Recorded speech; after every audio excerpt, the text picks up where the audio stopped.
یہ کہتی ہیں میری ساس جو ہیں وہ بہت گالی گلوچ کرتی ہیں، برا بھلا کہتی ہیں، ڈسہارٹ کرتی ہیں، گھر سے بار بار باہر کر دینے کی دھمکیاں دیتی ہیں، اگرچہ نمازی بھی ہیں، روزہ بھی رکھتی ہیں، دیگر چیز معاملات بھی کرتی ہیں، کیا حکم شرع ہوگا؟ دیکھیں بڑے چھوٹوں کو اگر مثبت انداز سے ڈانٹیں اور صحیح غلطی پر ڈانٹیں تو بالکل ان کو شرعی طور پہ حق حاصل ہوتا ہے، لیکن جب یہ لمٹ کراس کر جائے، بڑا یہ سمجھے کہ میری آخرت میں کوئی گرفت ہوگی نہیں، چھوٹا چاہے اسی طرح شوہر اگر یہ سمجھے کہ میری تو کوئی گرفت ہوگی نہیں، ماں باپ یہ سمجھیں کہ اولاد کو ہم جیسا مرضی کریں ہماری کوئی گرفت ہوگی نہیں، تو یہ غلط ہے۔ پھر اگر آپ لمٹ کراس کر کے کسی کو ذلیل کریں، بے عزت کریں، اس کی بار بار دل آزاری کریں تو یاد رکھیں کہ میدان محشر میں گرفت ہوگی۔ صحابہ کرام علیہم رضوان نے پوچھا یا رسول اللہ، ایک عورت ہے وہ نماز روزہ حج زکوٰۃ سب کرتی ہے اور اچھا بہترین چیزیں صدقہ کرتی ہے، لیکن اپنی زبان سے پڑوسیوں کو تکلیف پہنچاتی ہے۔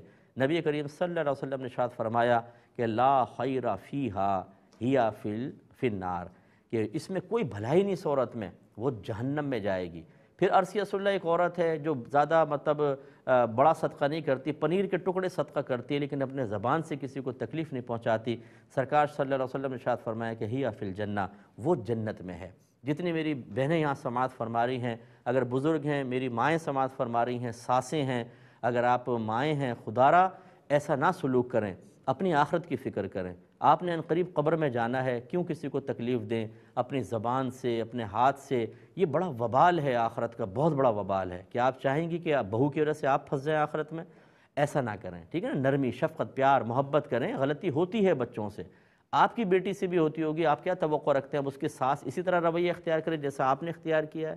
اگر نہیں تو بس پھر وہی طریقہ اختیار کریں جو آپ یہ چاہتی ہیں کہ میری بچی کے ساتھ، میری بچی کے ساتھ رویہ اختیار کریں، نرمی کریں۔ اچھا بہویں بھی کم نہیں ہیں، دماغ فریش ہوتے ہیں اور تیز ہوتی ہیں۔ سامنے والا بوڑھا ہوتا ہے، اس کو جان بوجھ کے چڑھانا، جان بوجھ کے اس کو تکلیف پہنچانا، جان بوجھ کے ہرٹ کرنا، یہ لڑکیاں بھی کم نہیں ہیں اور ڈرامے دیکھ دیکھ کے تو انتہائی ماہر ہو چکی ہیں۔ تو یہ بھی غلط طریقہ کار ہے۔ آج کسی کی ماں کو آپ تنگ کر رہے ہیں، یاد رکھیں آپ کا بیٹے کی شادی ہوگی، پھر آپ ساس بن جائیں گی، اس کی جگہ آپ ہوں گی، اور پھر جو آپ سے زیادہ فریش بہو آئے گی وہ آپ کا حشر کیا کرے گی وہ بھی آپ دیکھیے گا۔ جانبین سے خوف خدا پیدا کریں اور کوئی بھی کسی پر زیادتی نہ کرے۔